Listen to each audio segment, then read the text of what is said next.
Okay, the first thing I'm going to do is get my sign ready for the wreath. This is three-dimensional. It's got a clear cover with a bunch of different cute little confetti pieces in there. That's what sold me on this. So the first thing we're going to do is take any tags off of the back. Nobody needs to see that. And I'm going to use black pipe cleaners to attach the sign to the wreath. So I want to get that all ready. I always do all the prep work first. I've already pre-cut all of the ribbon bundles. It's these 3 ribbons in this mesh. So those are ready to go. If you want to see more detail on how that is done, look back at my earlier videos in 2024. Taking this off. You can leave it on and staple it down. I try to take it off. The less on there, the better. And this one here, because it's not. Cut that out. Alright. So I'm going to cut the pipe cleaners in half because we don't need full-size pipe cleaners. It's just the standard size pipe cleaners. They make longer ones, but in a storm door wreath, you really don't need to use the longer ones. A 6-inch piece is enough. I'm going to leave this on the table so that the front of this does not get scratched. And my center is at 12 o'clock and 6 o'clock, so I'm going to put one here.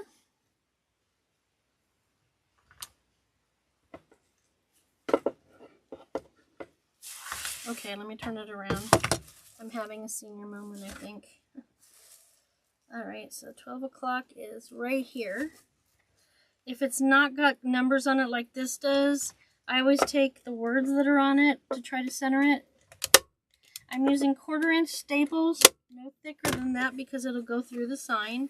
If your sign's any thinner than this, you need to use cable ties and mounts like these. Bring it in so you can see it a little bit better.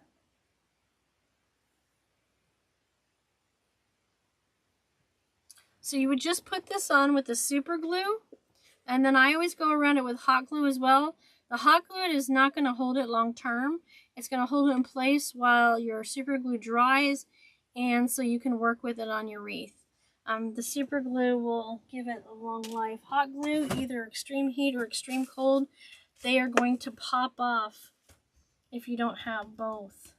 Alright, where was, there's it. I'm alright. So this will go here. I usually put 2. Am I out of staples? I am. Now you get to see what they look like. Almost ready for the new box of staples. I've had this box for 5 years. So they're 1/4-inch deep. These are considered T50 for the Arrow staple gun. That's the size. So let me put those in there. I don't need a lot, so I'm just putting, I'm trying to use up that box before we start a new one. Okay, so this is going to go opposite the one below. See, there's 2 of them. Make sure they're nice and snug against the board, but not going through. Nothing's going through on this side. Alright, let me put 2 more on, because I don't think 2 is going to be enough because it's a storm door wreath. That's up to you. The metal ones, it usually works because I use 12-inch signs. So 2 tends to be enough because it covers a lot, and then the ribbon sits on top of it. And the last but not least, this one here.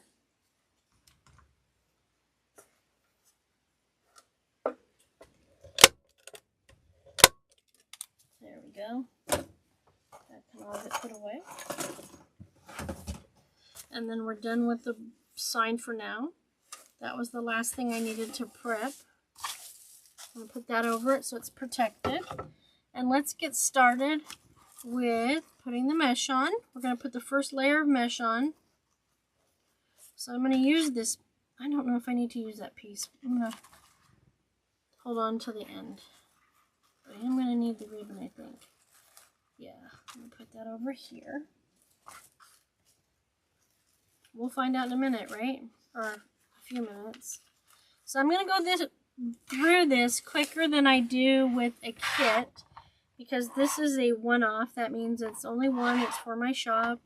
I thought it was high time to get some New Year's product made. I have 2 New Year's wreaths in the shop already, but I wanted to do another one this year to show you guys all.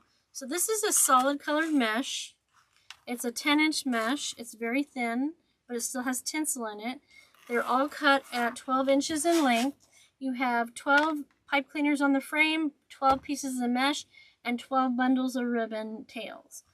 This is a 14¼ inch frame with 4 rings on it and 6 crossbars. There you are. 6 crossbars. And you're going to put the outside 6 pipe cleaners on rings 1 and 2 at the crossbar all the way around. So 1, 2, 3, 5, 6. I've already spread them all out horizontal to me. And then there's 6 in the center, rings 3 and 4. And there's one missing there. Look at that. Alright, we need to put one on so I can show you that then after all. My chair don't like it. So I'm going to put that around 2 rings. I'm going to bring it up even, and I'm just going to put it nice and taut, tight and low 2 or 3 times, just so it doesn't move back and forth on the rings. And those are these 6 are on on rings 3 and 4 again, between the crossbars. All right, so now I think we're ready to go. This is a solid colored ribbon, so there's no line in the middle to show us where we need to gather. So what I do is I use a chip clip to hold it on one end to give me a visual for ruffling it, and it also helps it hold the curl down. You want the curl side down in the storm door pancake wreath method. So I'm going to take one end and fold it directly in half, and where my finger is the center, and I'm going to flip it around. You can use a ruler. This is 10-inch mesh, so it's 5 inches is your center. But I do it this way because it's just one less tool that I need to use. And then I'm just ruffling it into my thumb and forefinger all the way to the top, focusing on that clip to stay centered. But that's okay if you didn't stay centered. You just hold it with your thumb and forefinger and adjust it so the edges meet on meet on the outside. And we're going to take this piece of mesh and put it in the horizontal pipe cleaners, but we're going to put the mesh in vertically, okay?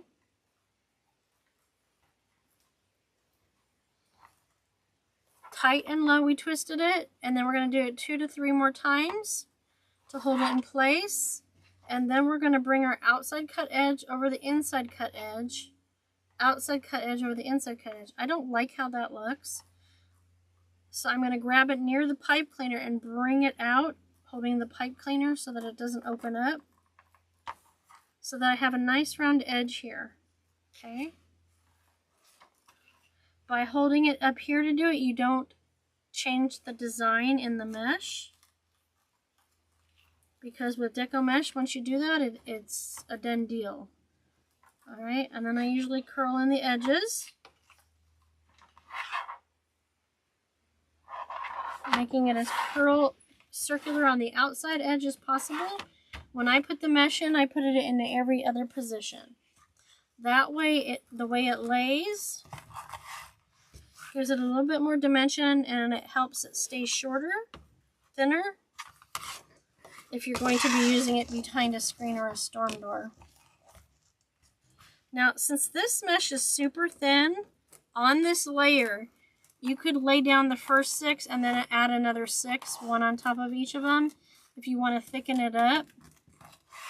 I won't be, because the ribbon and the sign will cover up enough of that you won't notice it. Alright. My poops are a little wild today. What's going on here? Alright, that's good. I'm going to put it... I didn't cut this mesh perfectly straight, let's be honest. But that's okay. You can either trim it or put it in and see how it looks. Your goal is to make sure that the outside edges are nice and round, and those cut edges are hidden under the wreath. That way it's not going to fray. All mesh does fray. There's no avoiding it.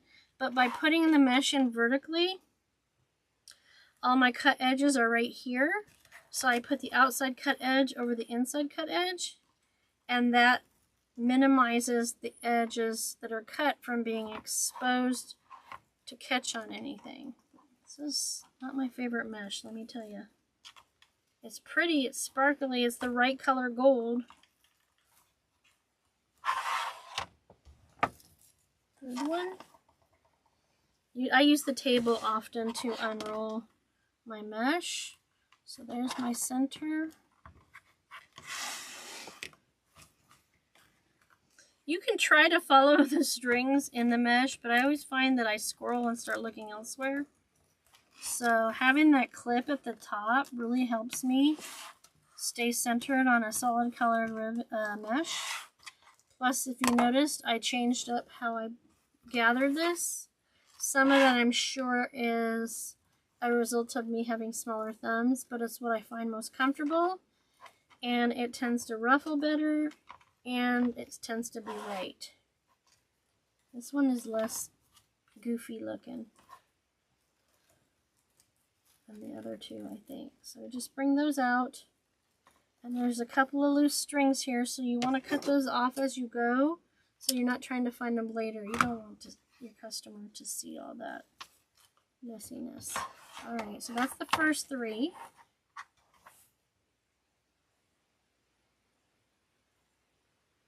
Now we're going to go back and do the others. And you're probably asking yourself, Marguerite, why did you use such bright black pipe hangers? I did that because this ribbon right here is going to be on top, and it will accent it. Okay, curl side down. Fold it in half to find my center. Put it up there. Do it down here. I can do it without the clip, but it doesn't hurt to have that extra step to make sure you have it centered. You can do it without the clips too, but it does double duty. It helps you find that center and stay focused, but it also holds it down, because as you get to the mesh from further in the roll of mesh, the further it is in, the more curly it is. This allows you to have a little bit more control. It's not in charge, you are. Alright, get that there. Get that there.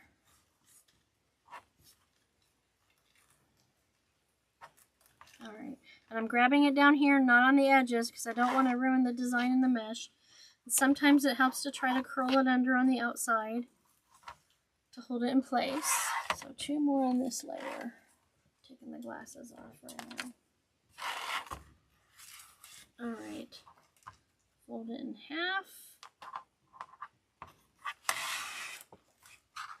Fold it in half. And then ruffle, ruffle, ruffle, ruffle. Just remember, it always matters the most what it looks like on the outside edge, keeping that circular. The inside edge is going to be hidden by all the mechanics and the ribbon bundles of ribbon tails. I think I like this side better. That's why I keep turning it back and forth. It depends on which side of the ruffle I like the best. That's my story, and I'm sticking to it. Tight and low 2 to 3 times.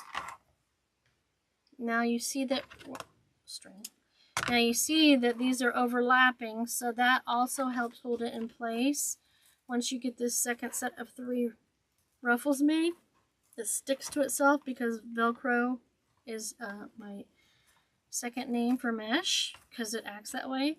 I usually recommend not wearing sweaters. I'd wear a t-shirt and or something with short sleeve when you're working with the mesh in particular, if not all, the time of the production.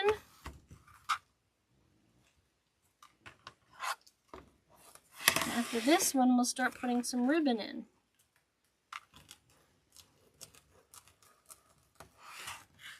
I think I'm going to like the left side of this, my left side of this mesh this time better. I don't know, for some reason one side always seems like it ruffles a little bit better than the others. But we still center it in the pipe cleaner. And then we take the outside cut edge over the inside cut edge.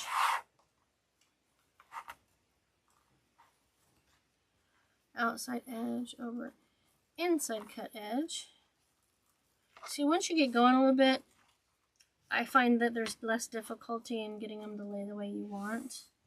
Cut these off. I thought I saw some on the back, so let me address those now.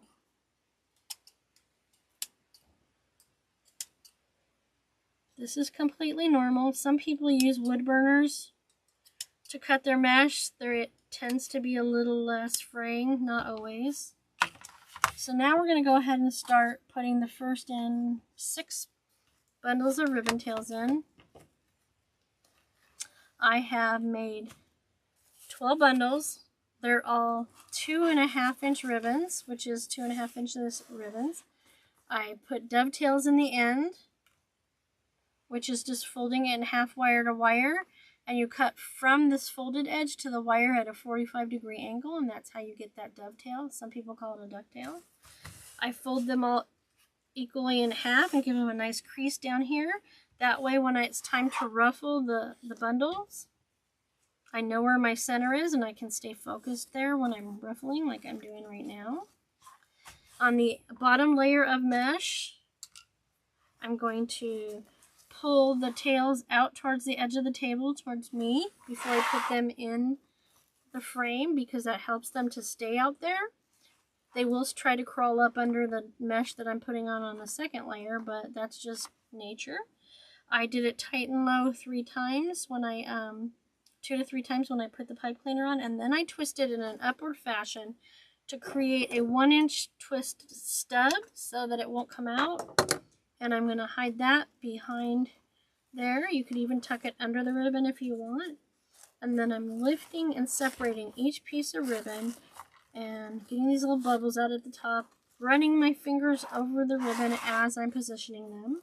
On the bottom layer, I almost always do one side one way and another side the other way. So on this side, I have the polka dot up and the kind of like a squares on the bottom.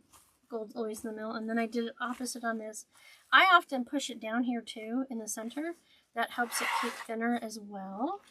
The pipe cleaners for putting the ribbon in are vertical versus when you put in the mesh. The pipe cleaners are horizontal and the mesh is vertical. When putting the ribbon in, the pipe cleaners are vertical because the ribbon is going in horizontally. I hope that made sense, and if it didn't, please reach out in the comment section and I will address it the best I can. So I did it tight and low 2 to 3 times, twisted it up, made a 1-inch stub, cutting the excess off and tucking this in. I almost always do it before I spread out my ribbon because it likes to pop back up anyway. So the less popping up, the better. And I'm lifting each ribbon so that I get it all the way to the base at the pipe cleaner before I position it. Because if you don't do that, that also is one of the reasons why the ribbon will start creeping up under. So there we go, we're on the third one. And yes, I use the whole table, I move around. Sometimes I'm halfway off the table. I'm trying to not get out of that habit. Not successfully yet, since I started doing tutorials. 2, then up. Usually when you're in the twisting up mode of the pipe cleaner, it's usually about 6, maybe 8, depending on how thick your pipe cleaners are.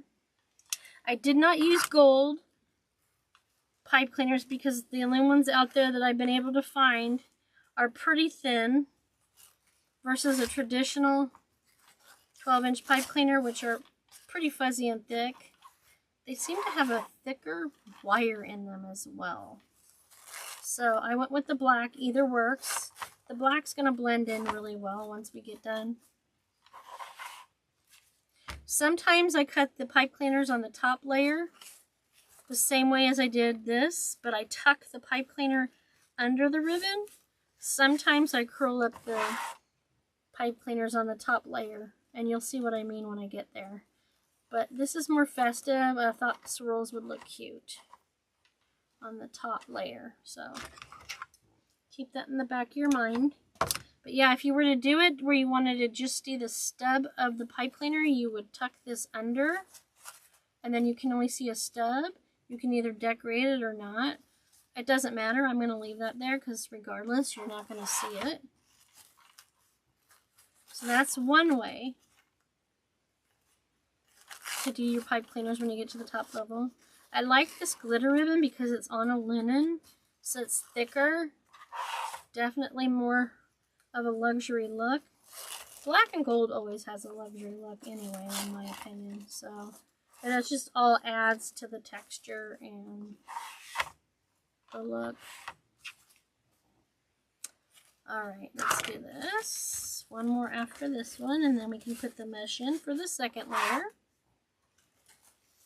I always recommend having your pipe cleaners in the position you need them to be in before you put your ribbon or your mesh in, because then you don't have to try to operate with 2 hands like you need 3.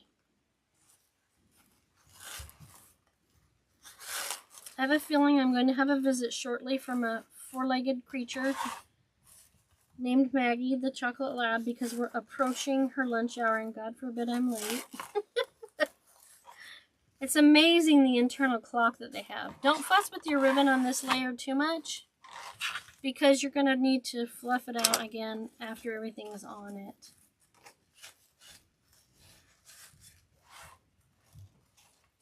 Get that in there.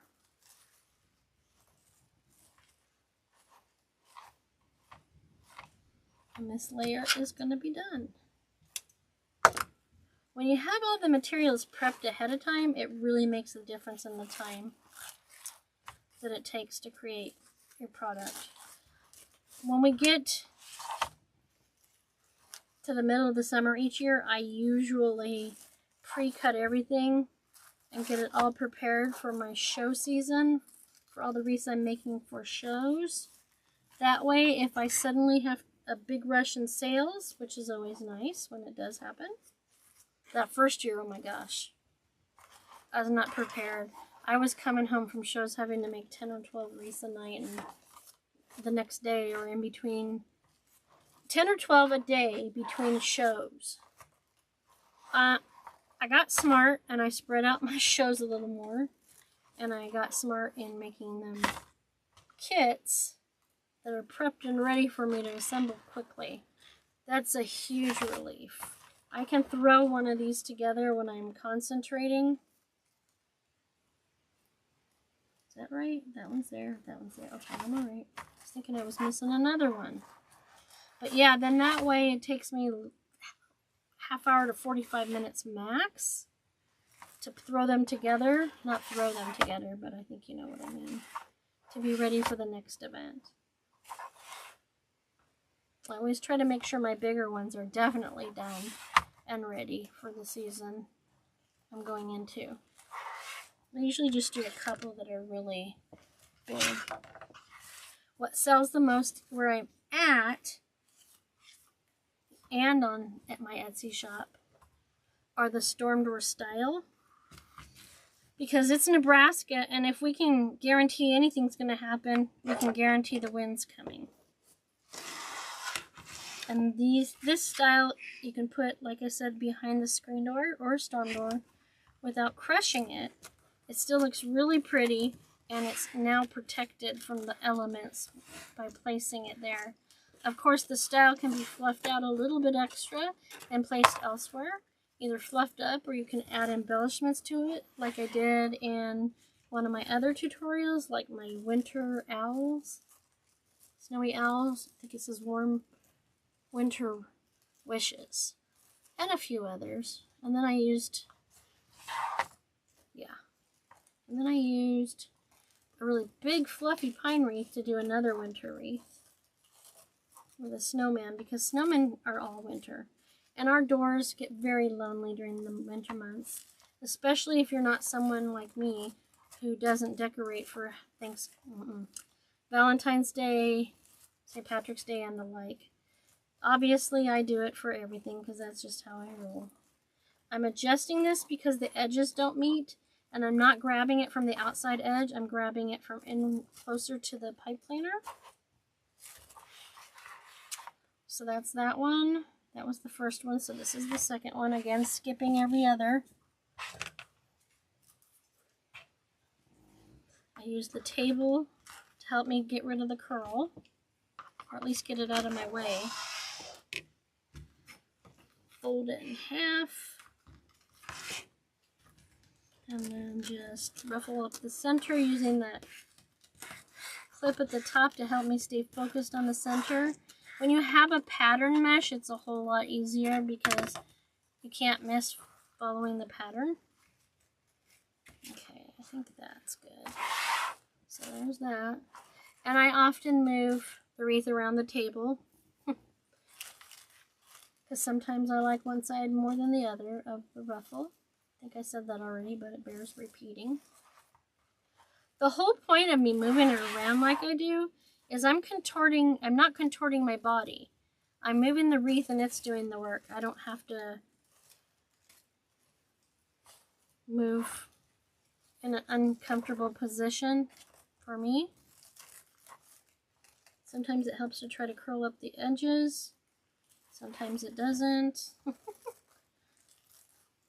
Everywhere that I'm grabbing the mesh is not at the outer edge.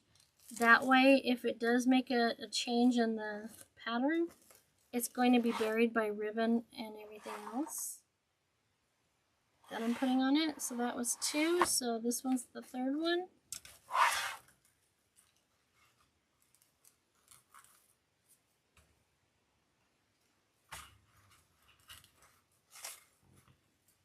Let me see. Fold that in half.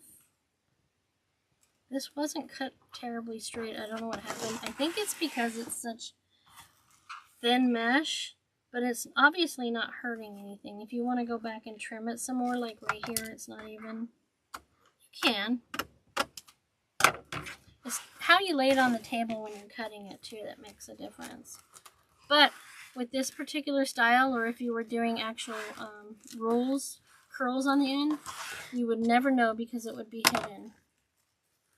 If you're just ruffling it like this, you'd probably tell. But I'm putting the edges over each other when I put them in the frame. No harm, no foul. Nobody knows except for you. And in my case, all my followers. So we're making sure that outside cut edge is over the inside cut edge. Not grabbing the outer edge to adjust the pattern. Just the circle, I mean. Cut our wild ones off. Go on. That was the first 3, so now we're going to do the final 3. It's good not to have too much on your table because you need the room. So I do need that piece of mesh. I did not cut extra because there's only one more in that roll there.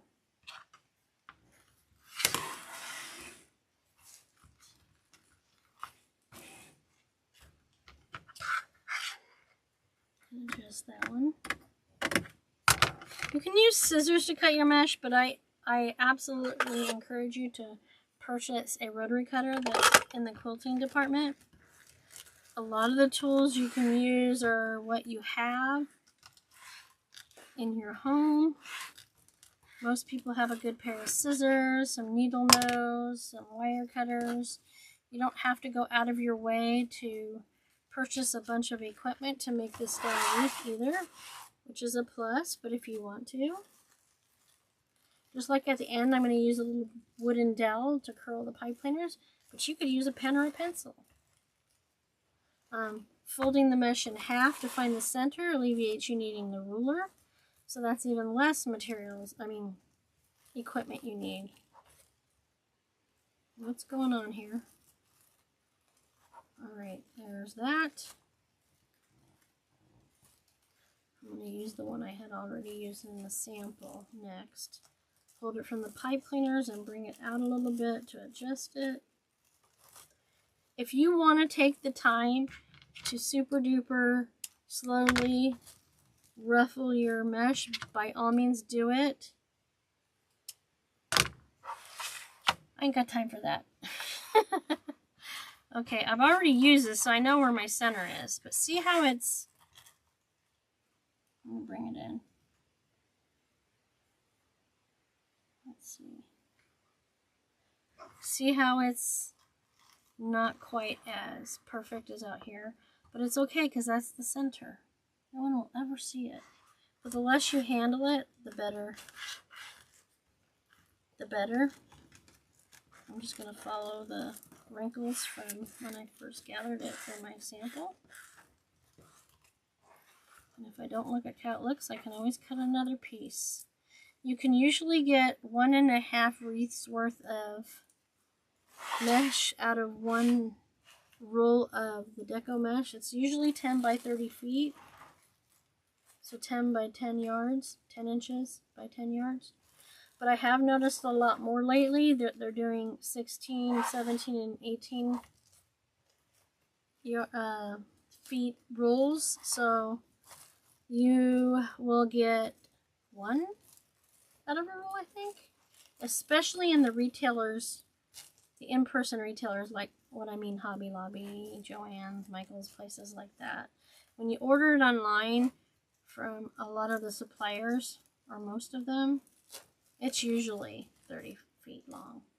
That's just over 1.5 wreaths out of that when using it for the storm door style, because it's 360 inches and each of these pieces is 20. Alright, last but not least, and again, you'll notice, see how much tighter the curl is? Because it's from the center of the roll. It was wound tighter. And it just looks like it's super pointy at the bottom edge because of the way I was holding it. It's most important when you're cutting it to make sure you're not off-centered. Alright, I'm holding that loosely in my hand. I like that one better. So I turn the wreath and putting it in there. Alright.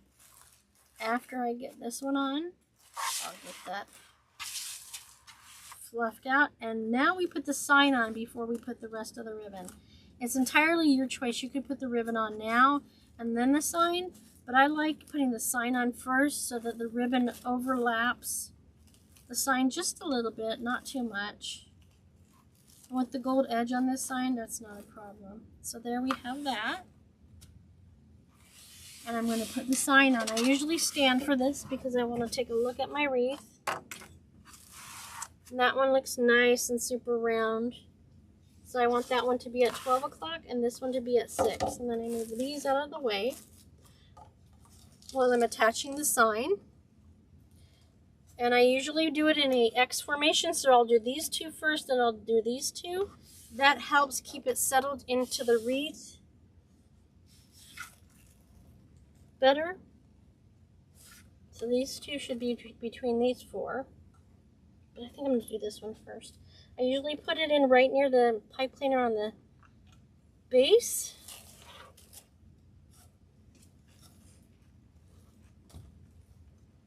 Pull it through with that needle that I use. It's just a plastic embroidery needle that's 6 inches long. I purchased the 6-inch length ones from Amazon. Now, since this is super glittery, I'm going to put this over the sign before I turn it over. Make sure it's where I want it to be, right there. And I'm going to tighten those two pipe cleaners first, wrapping them around the frame till they're completely gone. Pulling on it a little bit so it sinks into the frame a little, but not completely.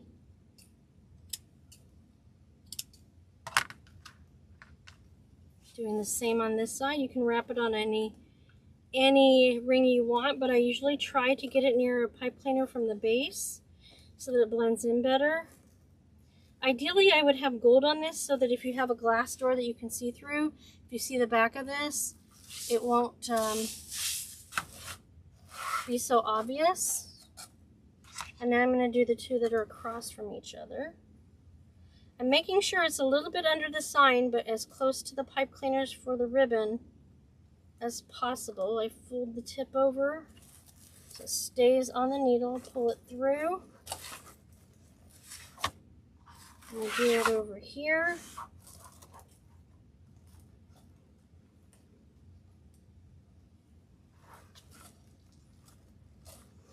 There's a lot of glitter on this.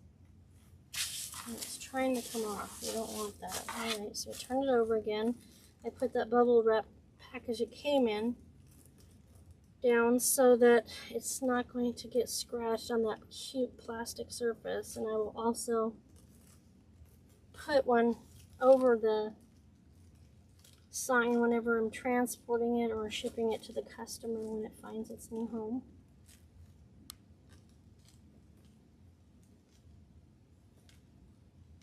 There we go. Making sure the points of the end of the pipe cleaners are facing down into the wreath so that it doesn't scratch the door it's going on. I'm not sure. Oh, that was from something else. Okay. So now it's time to put a ribbon on. You can see why I said not to worry about fluffing the ribbon on the bottom layer first. I usually put the 12 o'clock and 6 o'clock ribbon bundles on last because I like the way they lay over the top. If you've watched me before, you've heard me say this over and over. The difference is after I ruffle them on the top layer, I don't make that V, inverted V facing the edge of the table. I just put it in straight. Twist it a couple of times, and I'm going to do the curly cues on this layer, so I'll show you that in a minute. So first I'm going to take the top two ribbons out and place this ribbon where I want it to sit. And I'm putting the gold in the center because I want to break up the black. I did all 2.5-inch ribbons on this one at 13 inches in length. Sometimes I mix it up, oftentimes I mix it up and have at least one 1.5-inch ribbon in there. But you get fuller coverage if you use all 2.5-inch ribbons. You need at least 2 ribbons per bundle. I'm doing 3, 4 is just too many. I'll come back and show you how to do those later. So let me go over here, do this one. So this one will lay on top of that one a little bit. Ruffle, ruffle, ruffle. Into the pipe cleaner, tighten low 2 and 3 times because we're trying to keep this low profile for a storm door. So now I'm going to do it the opposite way. The one with the polka dot glitter is going down, and the one with the broken up plaid will be on the top. Gold will always be in the middle on this particular wreath. I'm adjusting it, I'm fluffing it, getting these bubbles out at the base where I can from ruffling it. They're harder to get out in this glitter because it's so much thicker. My favorite is always a linen ribbon. This one is actually a glitter on a linen, so it's also not as freely losing its glitter, meaning coming off. So those 2 are done. I'm going to go ahead and do these 2, and then I do the top and bottom center last. So put that in there. I just really like the way it looks when you layer it in this fashion. You could also just do it and start with one and go all the way around. That's entirely up to you. This one should look exactly like that in what order the ribbons lay in. You can only do 2 different kinds of ribbon groupings if you have an even number of pipe cleaners or twist ties. If you have a wreath that doesn't have an even number, you're going to have to do everything exactly the same unless you're putting bows and embellishment on top. Otherwise, you'll end up with combinations exactly the same right next to each other. So if you're going to do that, you might as well do it on all of them. I've noticed that the wreath frames you can buy at like Hobby Lobby have like 17 twist ties. Well, this has 12, and the big work frames, most places have 18. They have 10 on the outside and 8 on the inside. It makes a difference.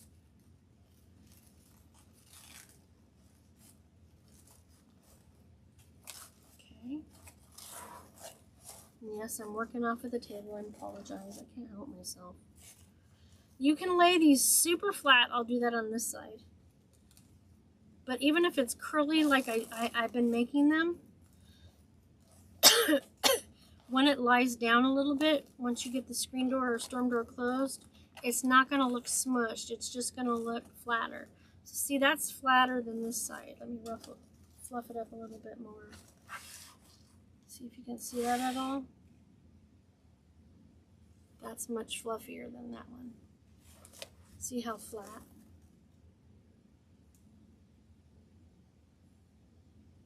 But I'm going to fluff it up because I have a need. Okay, so now it's time to do the top and bottom center.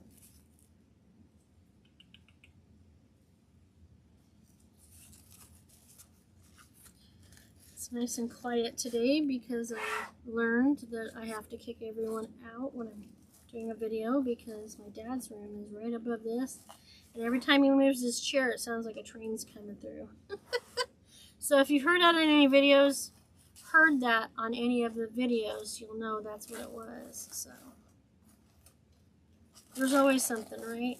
At least now, being in a basement, I'm not subjected to hearing the wind like I was before. And if I talk too much, I try to put these in the wrong order. Alright. I'm easily distracted, apparently. I didn't think I had ADHD, but nowadays I'm wondering if I do. Alright. Last but not least, let's see, so this goes up here.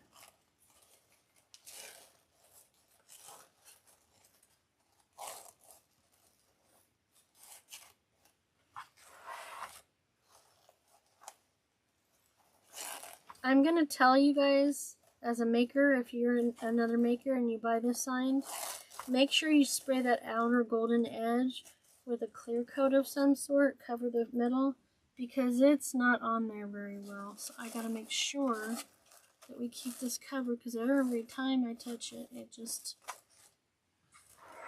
This one will probably end up with me. We'll see.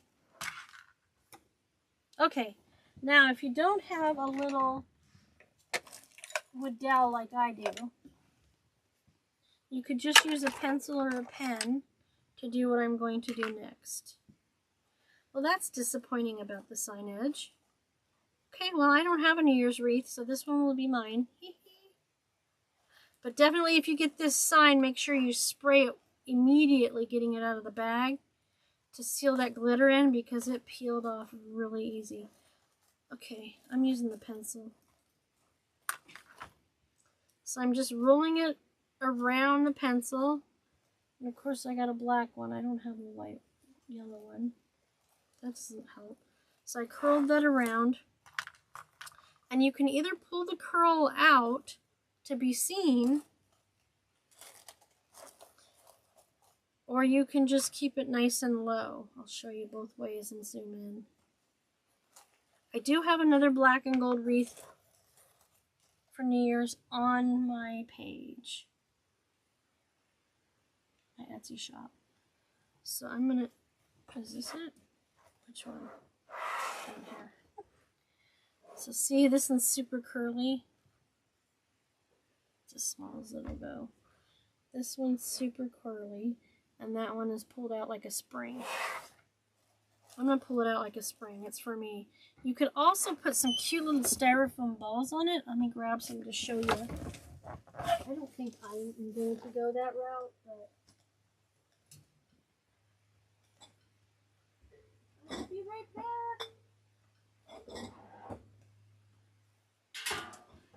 They're called bowl fillers.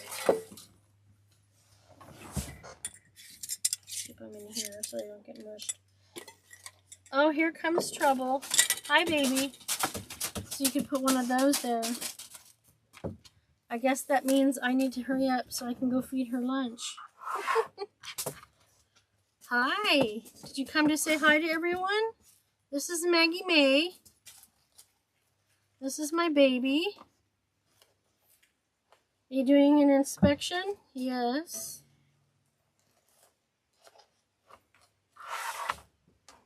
Why don't you lay down? She's feeling a little rough today too because Daddy took her to the fairgrounds to run like a crazy dog. Play with the ball before it gets too much into the winter. It's been pretty mild here this year. Hi, baby.